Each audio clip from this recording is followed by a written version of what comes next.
Assalomu alaykum, hurmatli tinglovchilar. Bugungi taqdimotimiz mavzusi boshlang'ich ta'limning zamonaviy muammolari faniga bag'ishlangan. Bugungi kunda boshlang'ich ta'lim sifati jamiyat taraqqiyotining eng muhim omillaridan biridir. Bejizga boshlang'ich ta'lim sifati jamiyat kelajagining poydevori deyilmaydi, chunki aynan shu bosqichda o'quvchining bilim olishga qiziqishi, fikrlash madaniyati va kelajakdagi rivojlanishiga asos yaratiladi. Avvalo ushbu fan nimani o'rgatishiga to'xtalsak.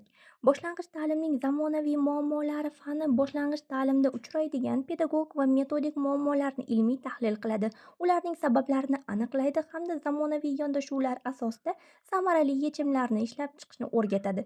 Shuningdek, fan ta'lim sifatini oshirish, o'quvchilarning funksional savodxonligini rivojlantirish va zamonaviy ta'lim talablariga javob bera oladigan pedagogni tayyorlashni o'z oldiga maqsad qilib qo'yadi.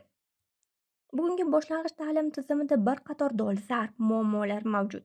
Bular o'quvchilarda o'qishga bo'lgan motivatsiya va kitobxonlik madaniyatining pasayishi, raqamli texnologiyalar hamda sun'iy intellekt ta'sirini mustaqil va tanqidiy fikrlashning susayishi, Z va alfa avlodining ta'lim ehtiyojlari bilan an'anaviy o'qitish metodlari o'rtasidagi nomuvofiqlik, nazariy bilimlarni amaliyotda tatbiq etishdagi qiyinchiliklar hamda o'qituvchilarning zamonaviy pedagog va raqamli kompetensiyalarni doimiy rivojlantirish zaruriyatidir. Demak, bugungi muammo faqat o'quvchida emas, balki ta'lim jarayonining o'zgarayotgan talablaridadir. Bugungi kunda Z va alfa avlodi bilan ishlash pedagog oldidagi eng katta vazifalardan biriga aylandi. Bu avlod uzoq vaqt diqqatni jamlay olmaydi.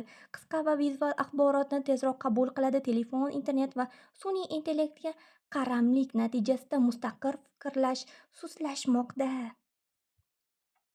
Xo'sh, ushbu muammolarni qanday hal qilish mumkin? Buning uchun interfaol va kompetensiyaviy ta'lim metodlarini keng qo'llash, raqamli texnologiyalar va sun'iy intellektdan pedagog maqsadda oqilona foydalanish, o'quvchilarda tanqidiy fikrlash, ijodkorlik va muammoni hal qilish ko'nikmalarini rivojlantirish muhimdir. Bundan tashqari, o'qituvchilarning metodik va raqamli kompetensiyalarini muntazam oshirib borish hamda maktab va oila hamkorligini mustahkamlash zarur.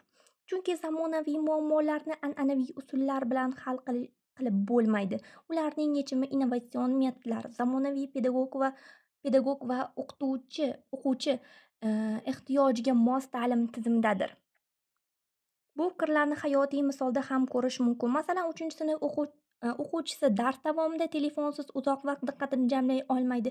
Matnni o'qishga qiziqmaydi, biroq internetdan tayyor javobni juda tez topadi. Natijada u ma'lumotni eslab qolishi mumkin, ammo uni tahlil qilish va amaliyotda qo'llash qiyinlashadi. Bunday vaziyatda o'qituvchi darsni faqat ma'ruza shaklida emas, balki interfaol metodlar, gamifikatsiya, guruhli ishlar, loyiha va muammoli vaziyatlar asosida tashkil etishi lozim. Telefon va sun'iy intellektni taqiqlash emas, balki undan to'g'ri foydalanishni o'rgatish muhim. Demak, muammo texnologiyada emas, undan foydalanish madaniyatidadir. Endi savol tug'iladi: nima uchun aynan ushbu fan zarur? Chunki ushbu fan zamonaviy boshlang'ich ta'limda yuzaga kelayotgan muammolarni ilmiy tahlil qilishni, ularning sabablarini aniqlashni va samaraviy yechimlarni ishlab chiqishni o'rgatadi.